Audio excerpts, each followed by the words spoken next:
Okay, so this is Dotloop. Um, and maybe first, I'm going to kind of run you through at least how to, whoops, I didn't mean to open that. No, I didn't open it. Oh, shoot.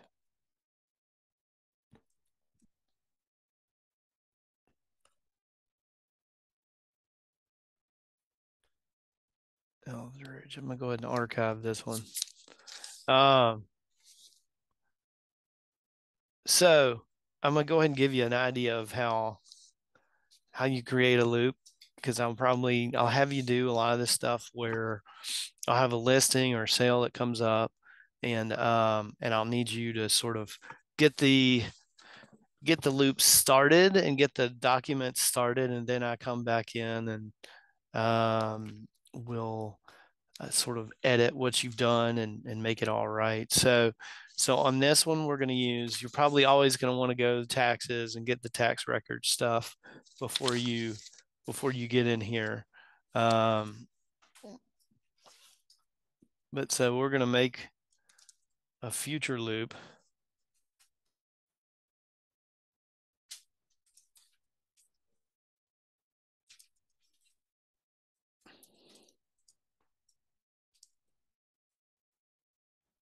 Oops.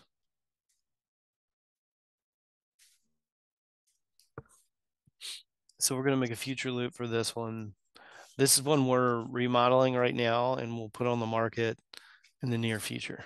But the big part is there are templates saved in here that make this a lot easier. Like, all right, it goes ahead and populates a bunch of forms that you need. So that's going to be important for you to use. Like, for instance, this one's in Tennessee. It's a listing means that I'm putting it on the market to sell it. And then when it says TN residential sale, that would be if I'm working with the buyer and putting a contract on something. So on this one, we're going to hit TN residential listing and you hit continue. I mean, if you don't have to put a photo in here, half the time I don't. Sometimes if I have a photo, maybe I'll drop it in there, but it's kind of immaterial. It just makes it look prettier. That's all it does. So anyway, that thing will be up and open. It'll take you to here. It'll be up and open. I guess you could set this one's pre-listing as the status. That's not crazy important. But then you'll hit view loop to go in and edit documents. So one of the things you'll need is the contacts. So obviously I'm going to be the listing agent, but then we'd add a person. Um, so this one's an LLC. She's using this one right now where it says ewaldorf@gmail.com. So that one's an LLC and you set her as the seller. And then what that does is it auto populates their names and these are the different documents I have to have. So you've got two different disclosures, but like this is different than Georgia too. I know you worked in Georgia a little, but um, if you haven't lived in a property, if it's an investor property, there are some exemptions where you don't have to do a disclosure. And so this would be the one that we use, whereas this longer disclosure we wouldn't use. So this is something to see too. If you have a document in here or a duplicate document and one's signed and one's not signed, and you just need to get rid of it, then you'll go hit archive. And it's not gone forever. You can still go get it if you archive the wrong one. But anyway, so I mean this stuff is it's pretty super easy once you get in there. If have you used any documents or any of these signature programs before?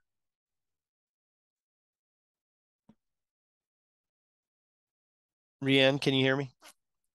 Yes. Okay. Yeah, Sorry have you if there's used a any delay.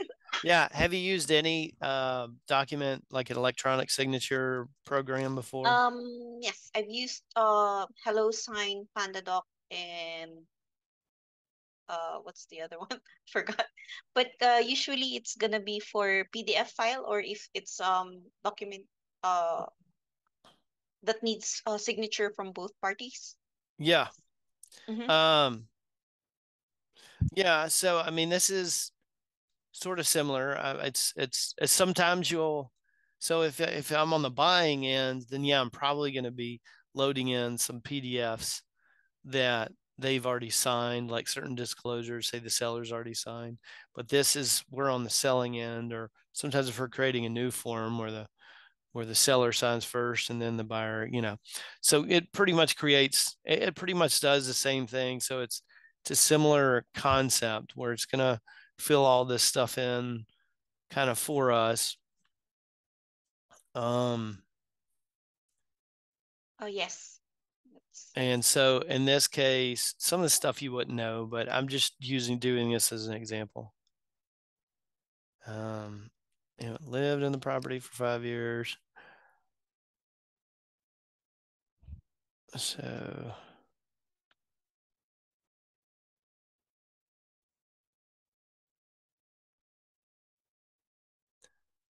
So I'm filling this in because I know all that stuff. So, but see here, it says green sign here. So it's all pretty, it's got it to where sometimes you have to click on here and you have to set up, who's signing and who's not.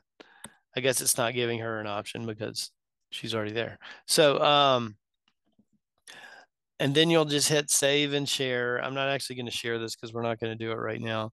You'll write your little message and then you click and send to share it. So if it's something where I'm sending it to another agent, like everything's all signed and I'm sending it to the other agent on the other side of the deal, I'll actually click here and attach the PDF so that they don't have to log in and do all this stuff to get to it, as well as sort of put a little message, hey, here's my offer on X property. So, so that'll give you some idea. Yeah. And you have to make sure you save it. Usually when you send it, it has you save it first. Um, if I'm sending a bundle of documents, I like to get it all filled out and then check them all and send them all at once because it's less confusing for my client if they're not having to open multiple emails to sign an individual email for each form. So okay. Yeah, with it's better to attach everything. yeah, yeah. Right. Yeah, it's better if you just send it and they can boom, boom, boom, hit them all. So the exclusive right to sell listing agreement, like we said, we get that template already, and I'll typically fill that in and give it to you to fill this in. Um, so anyway, so I'm not gonna, well, I guess I could go into some of that. I don't want to put all the dates and everything in there, but um,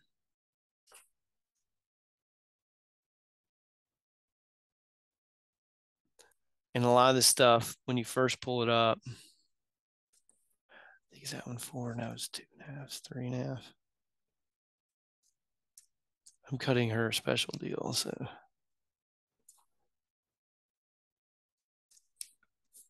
well,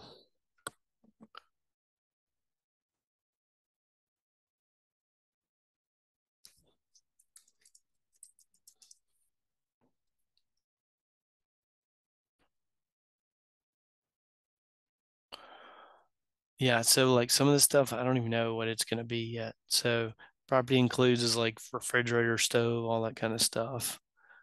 There aren't a lot of excludes, but the reason you pull up your tax records here is because then you'll have all this stuff like the legal description. Um, if you're looking on here, the deed book and page is usually right there at the top. Well, sort of middle, but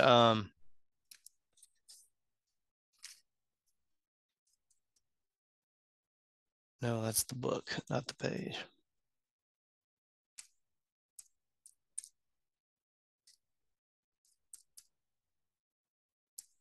I'm not going to fill in the legal descriptions. We'll do that later when we need to, but um, you can auto populate a lot of that stuff. And then, brokers, obviously, the group real estate brokerage. A lot of times I leave this blank because you really don't, I don't know why they even ask for the address of the owner. Um, this is always an NA. We don't have instrument numbers in our area. That's that legal description. So if you fill it in ahead of time, it'll be on there. And I'll like I said, in that checklist, I'll have most of this. If it includes remotes for garages. This one doesn't have one, so I didn't have a garage. What will remain, what won't. It asks about leased items. Most of the times there aren't those, but I will let you know that. You're going to put your price in. Um, Valid from through. Okay, so that's like your expiration date. Um, so anyway, I'm just giving you kind of an idea. It's got compensation and all that. I try to stay out of leasing, so I'm never gonna put compensation for leasing in these things. And these numbers are going to change, so I'll give you those Oh, numbers depending on the property. This is for like if somebody from a whole different MLS is trying to show up, and I have to open the door for them and all that stuff. So I typically put NA. If I don't have to do all the work for them, I'm fine paying them. If I have to do all the work for them, then I'm not going to make myself have to pay them. Um, so anyway, yeah, it already throws my name in there as if they want a home warranty or not. I want to provide that. And this is kind of important but if you use the templates, this is already going to be in there. This kind of seller, there's a little admin fee they have to pay to the company. It doesn't go to me. It has to be in there. So it's super easy. I just sign there. I'm not going to sign it now because just because I don't, we're not listing this probably until December or January. Obviously, the group real estate brokerage has to be put in there. Then she signs, and then we just hit save and share. So um, I'm gonna save that for now because all that stuff's useful for later. Yeah, this just asks if after you save it if you want to share it, and um, I'll say no because I might want to send that and a bunch of other documents all at the same time.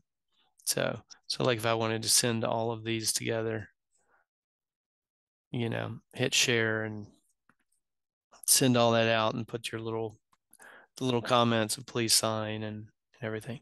So every now and then yeah. I may have you send some stuff out. Like if I'm running around, I'm like, hey, I just need a signature on this. Can you send this to them? So disclaimer doesn't apply to this, so I'm taking that out. So anyway, that's a little tutorial on how to use Dotloop. Let's see what else we got. Oh, I lost. Am I still screen sharing?